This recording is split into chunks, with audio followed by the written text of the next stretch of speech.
আম্মু আসো, খাইতে আসো। ও খাবার ডোরে, এই যে খাবার নিয়ে বসে আছি, ও খাবার ডোরে ওই জায়গাতে বসে রয়েছে। দেখ আল্লাহ কি অবস্থা! তোমার ঘুমাইতেছো বই বইয়া? তো খাইব কে? হ্যাঁ আবার হুম, এ খাইব কে? খাবারের ডোরেতে ওই জায়গায় বসে বসে তো ঘুমাইতেছে, ঘুমের ভাব ধরছে। কি পাকা বুড়ি! এহ, এহ, ইস, ইস, একদম ঘুমাইয়া গেছে। ঘুমায় একদম শেষ। এভাবে বসে বসে মানুষ ঘুমায় না? আর খাইব কে? খাবার এত ভয় পায়।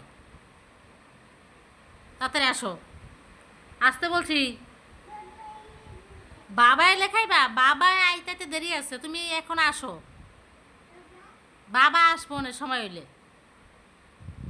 বাবা বলছে না খাইতে? বাবা আসবো। তুমি আসো, খাইতে আসো। তুমি এখন খাইতে আসো, বাবা পরে আইব। তুমি খাইতে আসো। আবার বাবা। তুমি আসো মা, আসো। হ্যাঁ, তো আসো, জামা খুলতে আয়ো।